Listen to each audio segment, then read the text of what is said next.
अस्सलाम वालेकुम students, this is sir Rizwan. बेटा प्रीवियस लेक्चर में हम लोगों ने class second year chapter number 5 growth and development का एक मोस्ट इंपॉर्टेंट टॉपिक जिसका नाम है डेवलपमेंट ऑफ चिक एज पर इन टेक्स्ट बुक बोर्ड स्टार्ट किया था। ठीक है जी, उस पर मैं आप लोगों को बता देता हूँ। मैंने आप लोगों को एग की मतलब एग से स्टार्ट लिया था हम लोगों ने। ठीक है जी, एग की मतलब लेबलिंग से स्टार्ट लिया था, बेसिक चीज़ों से स्टार्ट लिया था। कुछ चीज़ें हमने एक्स्ट्रा भी पढ़ी थी अल्हम्दुलिल्लाह। ठीक है जी, और इसमें मैंने आप लोगों को बताया था एग की जो आउटर मोस्ट मतलब थोड़ा सा पिछले लेक्चर का रिव्यू दे देता हूँ। जो एग होता है उसकी जो आउटर मोस्ट जो कवरिंग है, ठीक है जी, सबसे आउटर मोस्ट जो थिन होती है, ट्रांसपेरेंट होती है, सीक्वेंस वाइज जैसे हमने पढ़ा था वैसे ही बता रहा हूँ। उसको हम लोग ग्लूम या क्यूटिकल कहते हैं। ठीक है जी, उसके बाद फिर आती है कैलकेरियस शेल, या फिर उसके बाद फिर जो मेम्ब्रेन का नाम है उसका नाम है कैलकेरियस शेल, कैल्शियम कार्बोनेट से मिलकर बनी हुई होती है। ठीक है जी, उसके बाद फिर आउटर शेल मेम्ब्रेन, फिर इनर शेल मेम्ब्रेन, फिर इनर शेल मेम्ब्रेन जो होती है वो क्या हो जाती है बेटा, कॉन्ट्रैक्ट हो जाती है। इसके कॉन्ट्रैक्ट होने की वजह से एक स्पेस बन जाती है, उस स्पेस को हम लोग कहते हैं एयर स्पेस या एयर सेल। ठीक है जी, उसके अंदर फिर ये पूरा वाइटिश एरिया आता है आपका एल्बुमिन। ठीक है जी, उसके बाद फिर आती है आपकी वाइटेलाइन मेम्ब्रेन। ठीक है जी, वाइटेलाइन मेम्ब्रेन के अंदर जो है आपका योक मौजूद है। ठीक है जी, येलो योक। अच्छा, योक की भी उस वक्त शायद मैंने प्रीवियस लेक्चर में बताया नहीं होगा, उसका भी कलर डिपेंड करता है कि वो हैन को जो है मुर्गी को वो डाइट किस तरह दी गई है।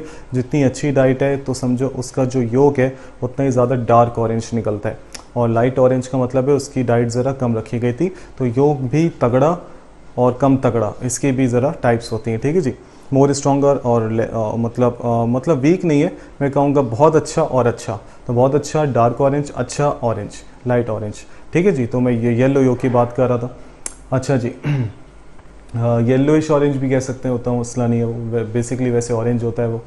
अच्छा जी, जो मैं आपको चीज़ बता रहा था वो मैं बता रहा था, मैंने उसमें आपको बताया था कि types of eggs on the basis of amount of yolk which is present. उसके बाद फिर उससे पहले फिर मैंने आपको पढ़ाया था टाइप्स ऑफ एग्स।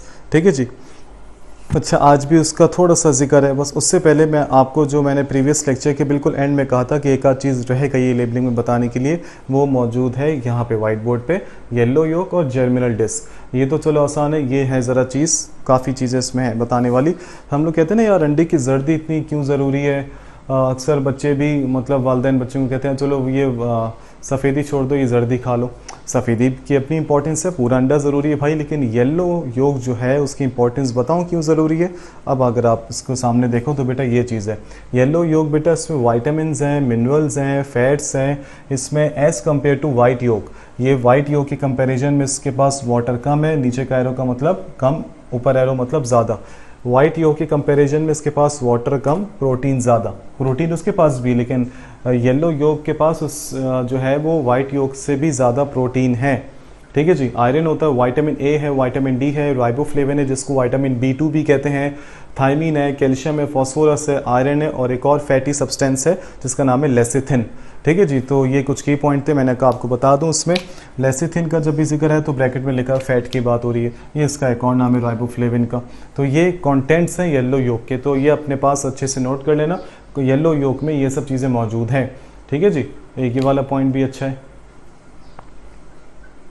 ठीक है जी, फैट्स का जिक्र है तो लेसिथिन है इसमें। Chapter number 2 class first year biological molecules में लिपिड्स के अंदर पूरा वो फिर डिस्कशन है। जब इंशाल्लाह फर्स्ट ईयर स्टार्ट करेंगे तब मैं आपको ज़रूर बता दूंगा और इसके बारे में डिटेल। एक और चीज़ जो रह गई थी बेटा वो ये रह गई थी जर्मिनल डिस्क, जिसको हम लोग क्या कहते हैं, ब्लास्टो डिस्क। अच्छा जी, ये स्मॉल है, आपको पता है बेटा, याद है। एग के अंदर अगर मैं देखूँ वाइटेलाइन मेम्ब्रेन, वाइटेलाइन मेम्ब्रेन के अंदर अगर मैं देखूँ प्यारे बच्चों तो ये कुछ ऐसी कुछ डायग्राम थी।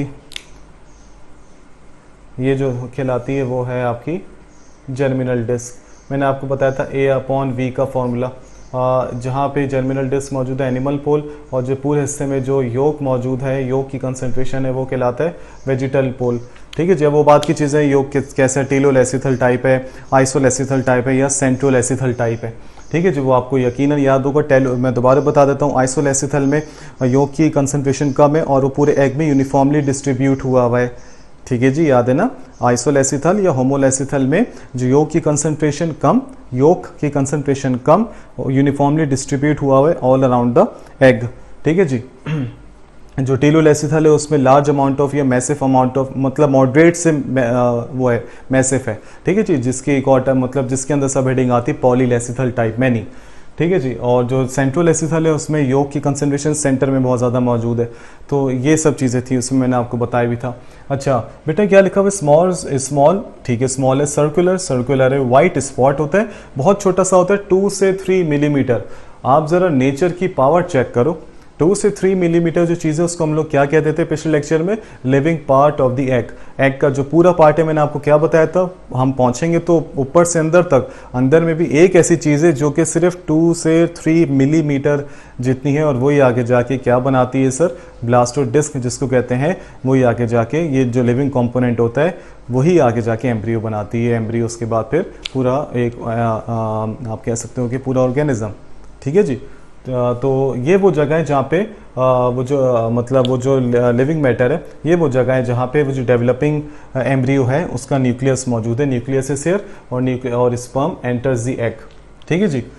यही वो जगह है जहाँ पे स्पर्म एग के अंदर एंटर होता है और यहाँ पे न्यूक्लियस मौजूद होता है। एक सेक्स सेल का न्यूक्लियस यानी कि स्पर्म का न्यूक्लियस और दूसरे सेक्स सेल का न्यूक्लियस यानी कि एग का न्यूक्लियस, दोनों के क्रोमोसोम्स न्यूक्लियस के अंदर क्रोमोसोम्स हैं, दोनों का जेनेटिक मटेरियल मिलेगा तो फिर एक नया ऑर्गेनिज्म बनेगा। Simple. Chapter number 4 class second year reproduction, ठीक है जी।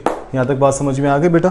अभी हम लोग पढ़ेंगे बेटा आज की क्लास में हमारा जो मेन टॉपिक है इसको करवाने के बाद, कल ये थोड़ा सा रह गया था टॉपिक, ठीक है जी। आज की क्लास में हमारा जो मेन टॉपिक है वो है क्लीवेज, ठीक है जी। आज हम क्लीवेज से स्टार्ट करेंगे। क्लीवेज क्या होती है, ये जो मोरुला, ब्लास्टुला, गैस्ट्रुला, जो मैंने आपको एक ट्रेलर दिया था, तो वो जो ट्रेलर वाला पेज है अगर किसी बच्चे के पास अभी सामने मौजूद है तो रख लो, जब तक मैं टाइप कर रहा हूँ अपने पास वो पेज ज़रूर रख लेना।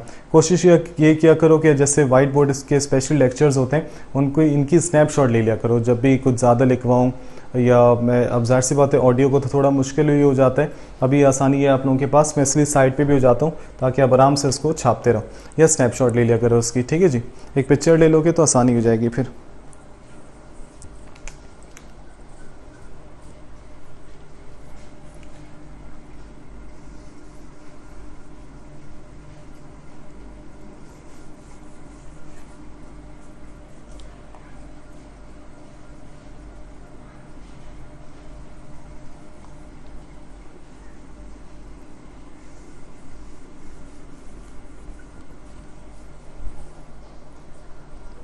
ठीक है जी। टॉपिक का नाम है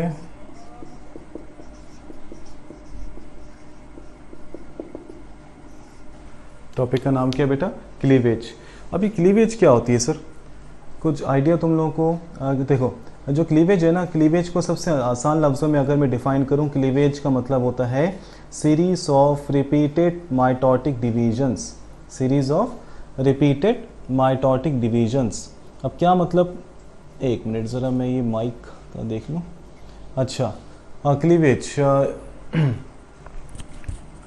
जो क्लीवेज है बेटा, क्लीवेज का मतलब होता है कि एक स्ट्रक्चर के अंदर रिपीटेड माइटोटिक डिवीजन्स होते रहे सेल्स की, और जो कि होती है अर्ली एम्ब्रियो में। आसान लफ्ज़ों में जब स्पर्म मिला एग से उसके बाद बना जाइगोट, तो जाइगोट से अर्ली एम्ब्रियो तक जो कि चेंजेस आती रहती सेल्स में कि मतलब 2 सेल स्टेज याद है मैंने बताया था, फिर 4 सेल स्टेज, फिर 8 सेल स्टेज, 16, 32, 64, बहुत ज़्यादा आगे की चीज़ है, ठीक है जी। तो वो जो हम फिर कहते हैं कि वो मोरुला बना जो कि सॉलिड बॉल ऑफ सेल्स होता है, जो मैंने आपको बनाया था ऐसा, मतलब आपको बना के दिखाया था ऐसा, ये याद होगा आप लोगों को ट्रेलर में। वो ट्रेलर इसलिए दिया था, वो मैंने किसी ऑर्गेनिज्म को स्पेशलाइज नहीं किया था, मैंने आपको इसलिए बताया था ताकि वो थोड़ा बेसिक कॉन्सेप्ट पता चल जाए। तो यहाँ तक जो कहानी है वो डायरेक्ट नहीं पहुंची है, यहाँ तक जो कहानी वो स्टेप वाइज पहुंची है। तो मतलब हम जो बात करें वो एक सेल है, उसके बाद फिर वो कुछ 2 उसमें डिवाइड हो रहा है, 1 2 3 4 हुए, उसके बाद फिर बहुत ज़्यादा हो गए, फिर उसके बाद हमारे पास ये जो सेल्स बनते गए इतने सारे, उसके बाद फिर ये वाला बना। तो ये जो सारे जो सीरीज़ ऑफ स्टेप्स है जो कि माइटोटिक डिवीज़न है, माइटोटिक डिवीज़न का मतलब आपको पता है बेटा, जिसमें जेनेटिक मटेरियल सेम रहता है और मतलब जो सेल्स एक सेल की डिवीज़न है समझो, ठीक है जी। तो क्या चीज़ होती है बेटा तो इस पूरे प्रोसेस को, इस पूरे फिनोमिना को बायोलॉजी में कहते हैं क्लीवेज। क्या कहते हैं? क्लीवेज। परेशान नहीं होना, अभी लिखवा भी रहा हूँ ताकि आप लोगों को आसानी से समझ में आ जाए। और ये बस इसमें की पॉइंट बताने का है कि ये अर्ली एम्ब्रियो में होती है। अच्छा जी, तो मैं इसको यहाँ लिख देता हूँ। देखो क्या लिखा हुआ है, what is cleavage, the repeated mitotic division of the cells present इन, यहाँ पे हमारे पास लिविंग मैटर कौन सा था बेटा, जहाँ पे क्लीवेज होगी, ये पॉइंट टू बी नोटेड है सर जी। ये जो है ना क्लीवेज, ये जो क्लीवेज है यहाँ पे हमारे पास कहाँ पे होती है, याद करो, अभी मैंने दोबारा बनाया था, दोबारा बता देता हूँ। ये जो आपको पता है ये क्या चीज़ होती है, blastodisc, the repeated mitotic divisions of the cells present in blastodisc, ठीक है जी, in early embryo. Early embryo का मतलब है बस अभी तो एम्ब्रियो को हम लोग कहते ही अर्ली लाइफ है, जायगोट जो जायगोट बनता है उसके बाद एम्ब्रियो बनता है, एम्ब्रियो का भी अर्ली अभी तो बनना स्टार्ट हुआ है, ठीक है जी, तो इसलिए मैंने यहाँ पे की पॉइंट लिख दिया, इन अर्ली एम्ब्रियो, ठीक है जी। तो क्या चीज़ है बेटा, the repeated mitotic divisions which occurs in the blastodisc, ठीक है जी, विच अकर्स ये the repeated mitotic divisions of the cells which are present in blastodisc in early embryo is called cleavage, is called cleavage. अच्छा एक और चीज़, अगर मैं cleavage को भी डिस्कस करूँ ना, तो अगर मैं हैंड के टॉपिक से मतलब अगर मैं चिक का टॉपिक देखूँ तो क्लीवेज जो है ना वो बुक्स में लिखा हुआ है, जो क्लीवेज है वो जो चिक के टॉपिक में, द क्लीवेज इज इनकम्प्लीट। ये इनकम्प्लीट क्या होती है भाई, मैं बता देता हूँ ये क्या चीज़ है। इसका क्या मतलब सर, इनकम्प्लीट क्लीवेज, देखो क्लीवेज इनकम्प्लीट का मतलब है कि जो ऐसी क्लीवेज जो कि सिर्फ रिस्ट्रिक्टेड है टूवर्ड्स द ब्लास्टोडिस्क। अभी मैंने आपको बताया था कि हमें पूरे एग से एल्बुमिन से अब कोई ताल्लुक नहीं है, हम चिक की डेवलपमेंट पढ़ें तो जो चिक की जो डेवलपमेंट है उसका जो मेन एरिया है वो कौन सा होता है बेटा, ब्लास्टोडिस्क, ये वाला हिस्सा ब्लास्टोडिस्क। तो सर ये जो ब्लास्टोडिस्क है यही लिविंग मैटर है, ये इसी को हम डिस्कस करें क्योंकि इसी से आगे जाके अर्ली एम्ब्रियो, फिर पूरा ऑर्गेनिज्म बनेगा। तो incomplete cleavage it is a type of cleavage which is restricted, यानी कि which is limited only to the blastodisc, ठीक है जी, which is restricted only to the blastodisc. तो अपने पास ही नोट कर लो, इनकम्प्लीट क्लीवेज का मतलब ये है रिस्ट्रिक्टेड, जो कि सिर्फ कहाँ पे होती है, रिस्ट्रिक्टेड ओनली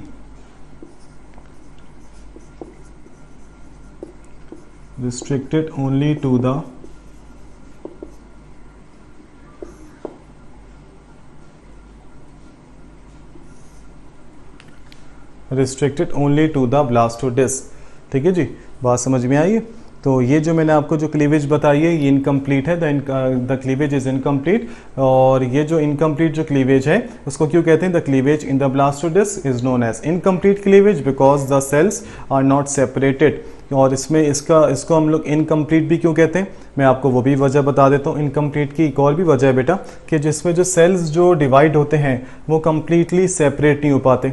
अब ये सब क्या वजह है, ये सब पढ़ने से पहले आपको एक और चीज़ पता होनी पड़े, आपको एक और चीज़ जाननी है कि अगर तुम लोगों को ये वाला पॉइंट समझ भी नहीं आए, इसके दो मतलब निकलते हैं, the cleavage is incomplete, it is restricted to the blastodisc. तो इसको आप ऐसे भी कर सकते हो, स्लैश करके, ये स्लैश पूरा मार के मैंने यहाँ पे भी लिख देता हूँ एक पॉइंट कि सेल्स, ये अगर लंबा लग रहा है, cells do not separate, cells आपस में डिवाइड होने के बाद सेपरेट नहीं होते हैं। अमूमन हम लोग देखते हैं सिंगल सेल डिवीजन में एक सेल में डिवीजन हुई, ये दोनों सेल्स डिवाइड होके सेपरेट हो गए। लेकिन अभी जो हम देख रहे हैं, अभी जो हम देखेंगे इंशाल्लाह अभी कुछ टाइम बाद, मतलब इसी लेक्चर में, तो जो इसमें सेल्स में जो क्लीवेज हो रही है वो क्लीवेज तो हो रही है लेकिन वो सेल्स आपस में डिवाइड तो कर रहे हैं, मतलब सेल्स आपस में, सेल में क्लीवेज तो हो रही है, डिवीजन तो हो रही है, लेकिन सेल्स आपस में सेपरेट नहीं कर पा रहे। ऐसा काम नहीं हो रहा। जो मैंने आपको जो बॉल बना के दिखाई थी ना बेटा, जैसे ये वाली, देखो उसमें सारे सेल्स एक दूसरे से क्या है बेटा, मिले हुए होते हैं। अगर मैं अर्ली एम्ब्रियो की बात करूं, ठीक है, इसको हम मोरुला कहते हैं। तो ये जो ऐसी टाइप ऑफ क्लीवेज होती है जिसमें सेल्स डिवाइड, जिसमें सेल्स में माइटोटिक डिविजन्स तो हो रही होती हैं लेकिन सेल्स में सेपरेशन नहीं हो रही होती है, ठीक है जी। तो ऐसी टाइप ऑफ क्लीवेज को हम लोग बायोलॉजी में कहते हैं इनकम्प्लीट क्लीवेज। अगर आपको ये वाला समझ में नहीं आ रहा तो आप ये वाला कर लो, ये भी आसान है ज़्यादा, ठीक है जी, ताकि आपको फिर मुश्किल ना हो। अच्छा, अभी मैं आपको बता रहा हूँ बेटा एक और चीज़। अब जो मैं आपको बताने लगा हूँ वो बहुत गौर से सुनना। वो मैं आपको क्या बता रहा हूँ बेटा, वो मैं आपको बता रहा हूँ types of cleavage on the basis of amount of yolk. अब मैं जो आपको बता रहा हूँ वो क्या बता रहा हूँ, टाइप्स ऑफ क्लीवेज। क्लीवेज की भी टाइप्स होती है। थोड़ा सा ये डेप्थ का टॉपिक है, इसको ज़रा अच्छे से देख लेना। टाइप्स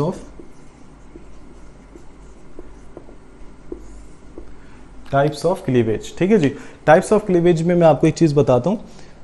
टाइप्स ऑफ क्लीवेज में मैं आपको सबसे आसान करके बता देता हूँ। देखो, टाइप्स ऑफ क्लीवेज में हमारे पास है दो टाइप्स।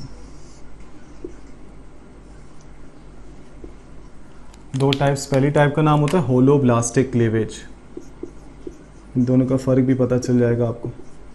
बच्चे समझते हैं कि ये इनकम्प्लीट और कंप्लीट कोई टाइप होगी, ये तो खाली इसका नाम है, ये टाइप्स में नहीं आता, ठीक है जी। एज सच तो जो क्लीवेज है वो इनकम्प्लीट है। अमूमन जो क्लीवेज है वो हम लोग ये समझते हैं, मतलब बिल्कुल ऐसा होता है कि वो कंप्लीट होती है, लेकिन यहाँ इस टॉपिक में जिसका नाम है डेवलपमेंट ऑफ चिक के टॉपिक में जो क्लीवेज है वो इनकम्प्लीट है, जिसमें सेल्स सेपरेट नहीं हो पा रहे एक दूसरे से, ठीक है जी। मैं दोबारा बता रहा हूँ, जिसमें सेल्स एक दूसरे से सेपरेट नहीं हो पा रहे, डिवाइड तो हो रहे, बने तो जा रहे, लेकिन सेपरेट नहीं हो पा रहे, ठीक है जी।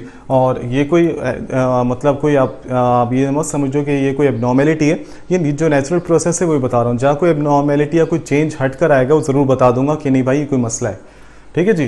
टाइप्स ऑफ क्लीवेज में क्या है बेटा, on the basis of amount of yolk को ज़रा माइंड में रखना, on the basis of amount of yolk. एक होता है होलोब्लास्टिक क्लीवेज, एक होता है मीरोब्लास्टिक क्लीवेज। इन दोनों में फ़र्क क्या है? होलोब्लास्टिक जो क्लीवेज होती है ना बेटा, वो मतलब होती है टोटल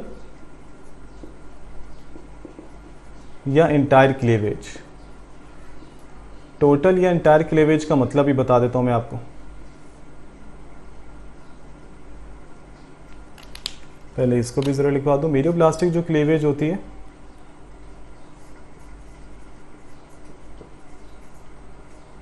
वो कहलाती है पार्शियल क्लीवेज। इसको हम लोग पार्शियल क्लीवेज भी कहते हैं। और इसकी मज़ीद दो टाइप्स होती हैं, पहले पूरा लिख देता हूँ फिर समझा देता हूँ। एक होती है इसकी डिस्कॉइडल, एक होती है इसकी सुपरफिशियल। जो डिस्कॉइडल होती है वो कौन से एग्स में होती है? टेलो कह दिया, टीलोलेसिथल। और ये जो होती है आपकी होती है सेंट्रोलेसिथल एग्स में। अच्छा जी, अब जो सीन है वो भाई देखो, जो क्लीवेज होती है वो दो किस्म की होती है बेटा। एज पर द कोर्स हमें इसको ज़्यादा फोकस करना है। सिंटेक्स बुक बोर्ड में इसका नाम है, इसका नाम नहीं, आई थिंक टाइप्स का जिक्र नहीं, कोई चार्ट बना के नहीं देते, तो काफ़ी चीज़ें उसमें फिर ना मुश्किल आती हैं बच्चों को, इसलिए पूरा क्लियर करके बता देता हूँ। मैं हर टॉपिक के बहुत ज़्यादा डेप्थ में भी इसलिए नहीं जाता कि पता चला वो जो किताबों में है ही नहीं वो बता दूँ भाई, ठीक है जी। तो वो फिर वो एनटीएस में नहीं आती, तो इतना परेशानी ना, जितना मोस्ट मैक्सिमम बता सकता हूँ एनटीएस के बिल्कुल आखिरी लेवल तक कोशिश पूरी होती है वो बताऊँ बेटा, ठीक है जी। कोई गलती हो जाए तो उसको आप टीचर को बिल्कुल मुझे बताया करो, रिव्यू दिया करो, मुझे अच्छे लगते हैं, ठीक है जी। तो पॉजिटिव हो नेगेटिव हो, मतलब आपके लिए तो टीचर बिल्कुल हाजिर है हमेशा। टाइप्स ऑफ क्लीवेज क्या बेटा? होलोब्लास्टिक ऐसी क्लीवेज जो कि टोटल या एंटायर क्लीवेज होती है। जो मीरोब्लास्टिक क्लीवेज होती है ना, मीरोब्लास्टिक जो क्लीवेज होती है उसको पार्शियल इसलिए कहते हैं, क्योंकि ये बताऊं क्यों, इसका जो रीज़न है पहले इसलिए लिख दिया था ताकि ये ज़रा समझ में आ जाए। ज़रा पढ़ो क्या लिखा हुआ है। मीरोब्लास्टिक पार्शियल, पार्शियल का मतलब आधा, टोटल या एंटायर का मतलब पूरा हो, यानी कि ऐसी क्लीवेज जो कि सिर्फ रिस्ट्रिक्टेड होती है ब्लास्टोडिस्ट तक, वो इनकम्प्लीट होती है। और वो ऑफिशियली किस में आती है? मीरोब्लास्टिक क्लीवेज में। वो ऑफिशियली किस में आती है? मीरोब्लास्टिक। और अगर वो और ऐसी क्लीवेज जो कि ब्लास्टोडिस्क तक महदूद या रिस्ट्रिक्ट ना हो, तो ऐसी क्लीवेज को फिर बायोलॉजी में क्या कहेंगे बेटा? Holoblastic cleavage. यानी कि इसको हम लोग कह सकते हैं कि कंप्लीट क्लीवेज, ठीक है जी। क्योंकि अगर इनकम्प्लीट मीरोब्लास्टिक है, पार्शियल है, आधा है, आधे का मतलब सिर्फ वो रिस्ट्रिक्टेड है ब्लास्टोडिस्क तक, तो उसको हम लोग कहते हैं अनऑफिशियली इनकम्प्लीट क्लीवेज। ऑफिशियली इसका नाम क्या है? मीरोब्लास्टिक, ठीक है जी। और ऐसी क्लीवेज जो कि पूरी होती, जो कि रिस्ट्रिक्टेड नहीं होती टूवर्ड्स द ब्लास्टोडिस्क, पूरे स्ट्रक्चर में हो रही है, ऐसी क्लीवेज को हम लोग कहते हैं होलोब्लास्टिक क्लीवेज। इसकी एग्जांपल जरूर देखना, आपको अच्छा लगेगा, आपको नॉलेज मिलेगी। ये जो चीज़ है इसकी एग्जांपल्स मैं बता देता हूँ। मीडियोब्लास्टिक क्लीवेज की फिर मजीद दो टाइप्स होती हैं, एक होती है डिस्कॉइडल क्लीवेज, एक होती है सुपरफिशियल क्लीवेज। जो डिस्कॉइडल क्लीवेज है वो पाई जाती है टीलोलेसिथल एग्स में। टीलोलेसिथल एग्स कौन से होते हैं बेटा, याद करो, विच हैव इनॉर्मस या मैसिव अमाउंट ऑफ योग, ठीक है जी। मतलब टीलोलेसिथल में भी कौन से, वो जो पॉलीलेसिथल आते हैं, ठीक है जी। टीलोलेसिथल में ज्यादातर हम लोग ये डेफिनेशन बोलते हैं, अभी मेरे मुंह से भी ये निकल गए, विच है इनॉर्मस अमाउंट। मॉडरेट को जरा साइड पे ही रखते हैं, रखना नहीं चाहिए, वैसे बता रहा हूं। तो जब जब टीलोलेसिथल का जिक्र हो तो मॉडरेट को तो रखो माइंड में, लेकिन सबसे पहले जो आपका सेंटेंस आपके माउथ से निकलना चाहिए वो कहोगे सर मैसिव या हाई या लार्ज अमाउंट, सॉरी हाई तो नहीं, माउंटेन थोड़ी है कोई, लार्ज अमाउंट ऑफ योग। टीलोलेसिथल लार्ज अमाउंट ऑफ योग, ठीक है जी। तो डिस्कॉइडल क्लीवेज उसमें होती है, यानी कि सर ये इसकी एग्जांपल सर आपकी फिशेज हो गई, बर्ड्स हैं, रेप्टाइल्स हैं, एक्सेट्रा, ठीक है जी। जो सुपरफिशियल क्लीवेज है वो कौन से एग्स में होती है? सुपरफिशियल अगेन किसकी टाइप है? मीडियोब्लास्टिक क्लीवेज की, जिसको जो पार्शियल है जो कि रिस्ट्रिक्टेड है ब्लास्टोडिस्क तक। और सुपरफिशियल इसको इसलिए कहते हैं, सॉरी सुपरफिशियल जो क्लीवेज है वो कौन से एग्स में होती है? Centrolecithal types of eggs. Centrolecithal types of eggs कौन से होते हैं बेटा? Which have majority amount of yolk, मतलब जिनमें जो योग की जो अमाउंट है वो मेजॉरिटी जो मौजूद है वो सेंटर ऑफ द एग में, ठीक है जी, वो कहलाते हैं सेंट्रोलेसिथल एग्स। तो उसकी एग्जांपल मैं आपको बता देता हूँ। उसकी एग्जांपल आप कह लो इंसेक्ट्स, ठीक है जी। बात समझ में? तो ये टाइप्स ऑफ क्लीवेज हैं on the basis, types of cleavage on the basis of amount of योग, ठीक है जी। योग की भी अमाउंट अगर माइंड में नहीं है तो एटलीस्ट ये पता होना चाहिए। मीडियोब्लास्टिक क्या होता है, डिस्कॉइडल क्लीवेज क्या होता है, इनकम्प्लीट क्लीवेज क्या होता है, क्लीवेज क्या होता है, ब्लास्टोडिस्क क्या है, ब्लास्टोडर्म, ब्लास्टोडिस्क, जर्मिनल लेयर्स, बहुत सारे कीवर्ड्स हैं। तो इसलिए बेटा इसका भी अपने पास एक स्नैपशॉट ले लो।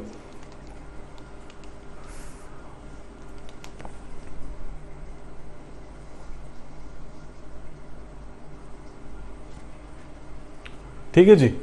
अच्छा, अभी हम पढ़ते हैं क्लीवेज जो होती है डेवलपमेंट ऑफ चिक के टॉपिक में। वो फिर वो क्या चीज़ है वो फर्स्ट क्लीवेज। मैं क्लीवेज की डेफिनेशन नहीं मिटाता ताकि अच्छा लगे कि वो डेफिनेशन भी रहे हमारे सामने, ताकि वो फिर बार बार ना बोलनी पड़े, एनर्जी बचे ज़रा। मैं पूरा उसको लिख देता हूँ। The repeated mitotic divisions in the cells present in blastodisk in early embryo। अच्छा बेटा, हमारे पास जो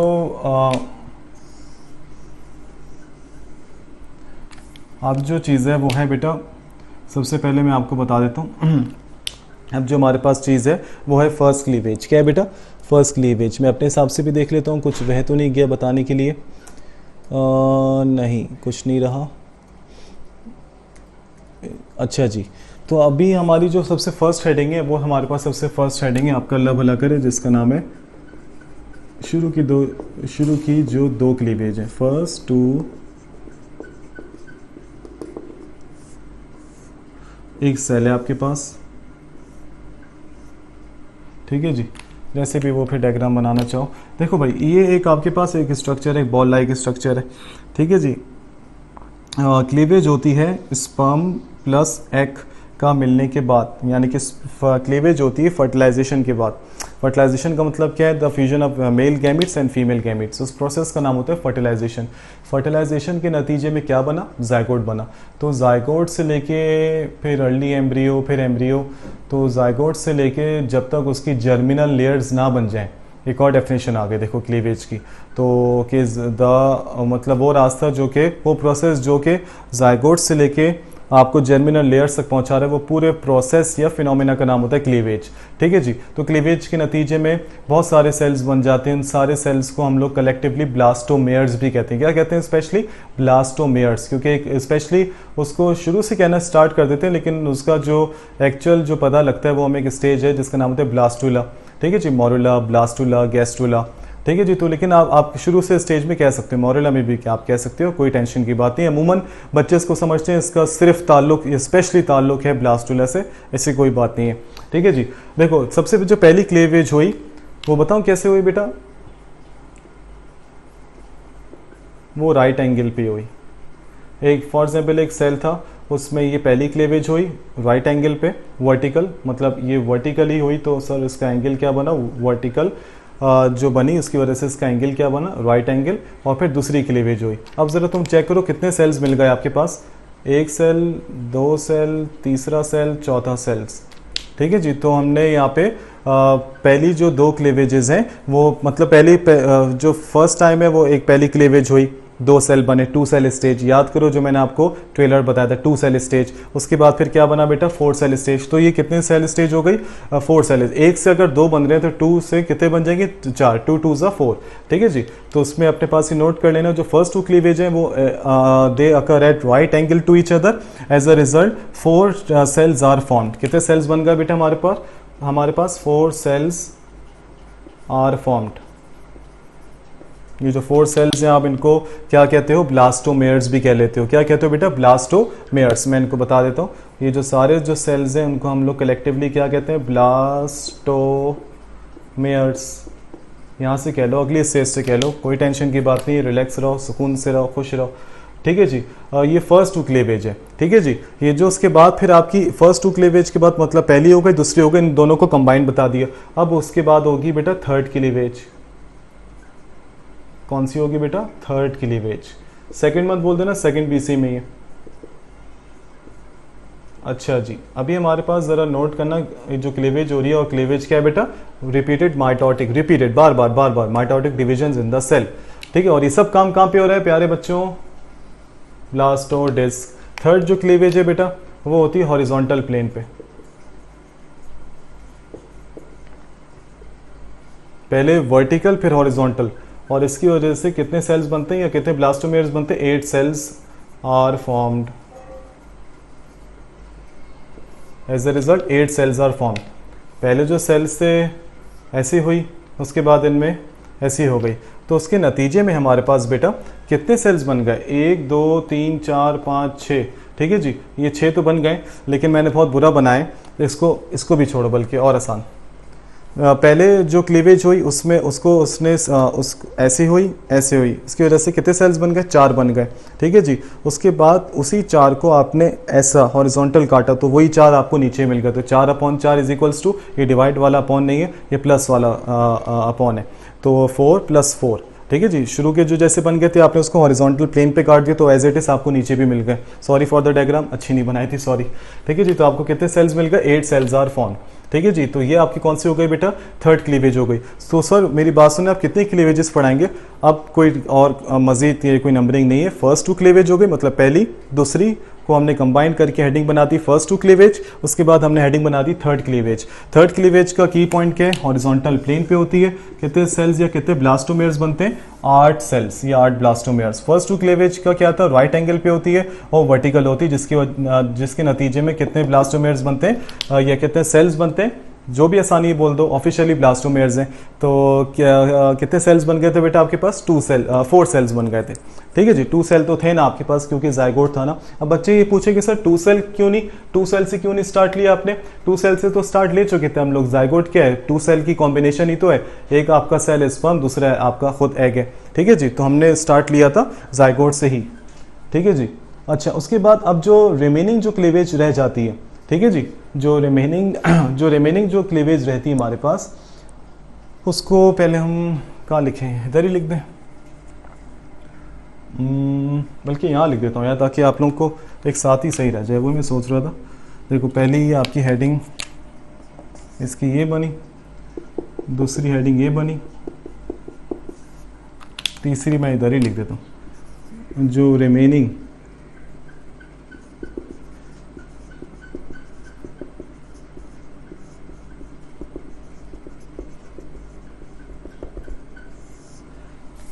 जो क्लेवेज है बेटा, जो रिमेनिंग क्लेवेज है ना, इसमें स्ट्रक्चर की हालत ऐसी हो जाती है, ज़रा देखना।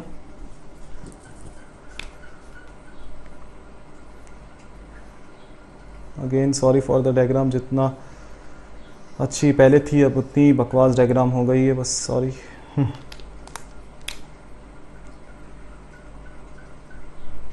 उम्मीद है आपको बस समझ में आ जाए, बस ये मेन मकसद होता है।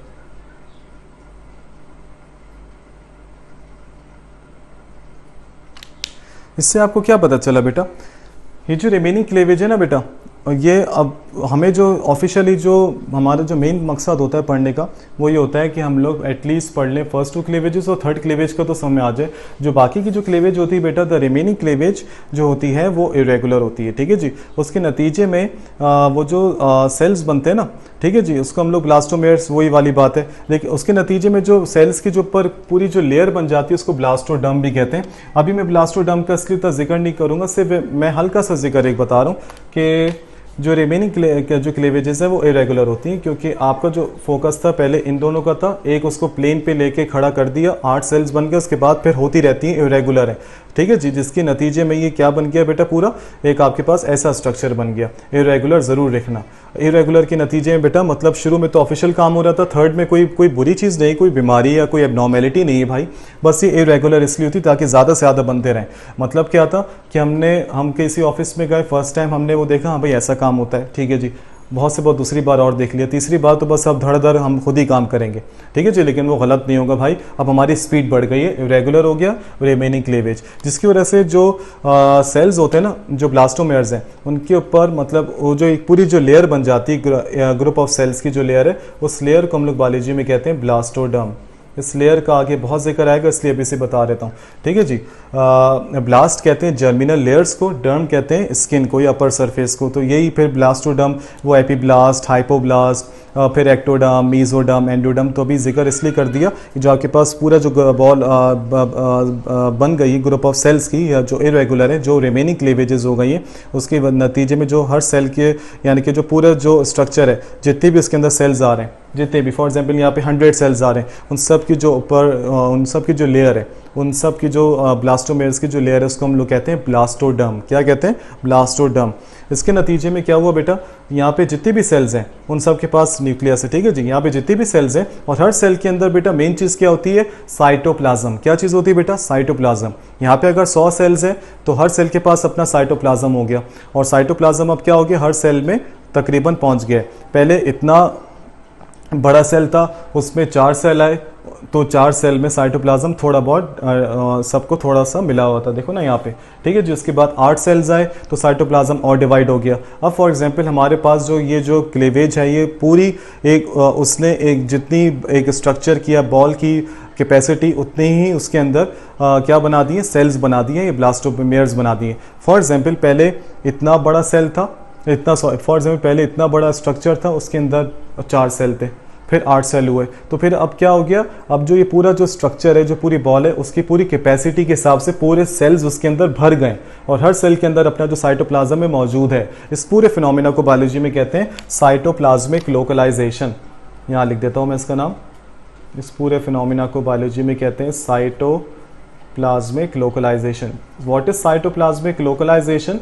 यानी कि सर अभी जो आपके पास जो पूरी जो क्लेवेज अब जो कंप्लीट हो गई है, ये जो आपकी जो क्लेवेज कंप्लीट होने की वजह से आपके पास पूरी जो स्ट्रक्चर है, बॉल है, उसके अंदर सारे सेल्स आ चुके हैं, और हर सेल के पास अपना साइटोप्लाज्म है, हर ब्लास्टोमेयर के पास अपना साइटोप्लाज्म है। इस फिनोमेना को बायोलॉजी में क्या कहते हैं बेटा? Cytoplasmic localization. क्या कहते हैं? Cytoplasmic localization. और जो पूरे जो सेल्स की जो आप कह सकते हो कि वो जो लेयर बनी थी ब्लास्टोमेयर्स की, उसको हम लोग कहते हैं ब्लास्टोडर्म। क्या कहते हैं बेटा? ब्लास्टोडर्म। ये अपने पास अच्छे से नोट कर लेना इसको बेटा, ये चीज़ को। अच्छा, अब हमारे पास ये बन गया। अब क्या होगा सर? अब इसी स्ट्रक्चर को हम आगे जाके पढ़ते हैं, ऑफिशियल नाम इसका आता है जो आपके पास यहाँ जो बना है, इसी स्ट्रक्चर को हम लोग ऑफिशियली नाम देंगे मोरुला, फिर पढ़ेंगे ब्लास्टुला, फिर गैस्ट्रुला, मतलब गैस्ट्रुलेशन, एक्टोडर्म, एंडोडर्म, मीजोडर्म वगैरह, ठीक है जी। मैं बोलता गलत हूँ, एक्टोडर्म, मीजोडर्म, एंडोडर्म, ये ज़्यादा सही है, मीजो बीच में ना, ठीक है जी। तो बेटा ये वाला पार्ट के बाद इंशाल्लाह हम लोग फिर अगले पार्ट में और चीज़ें डिस्कस करेंगे, ठीक है जी। तो इसको अपने पास अच्छे से नोट कर लेना इंशाल्लाह। Thank you.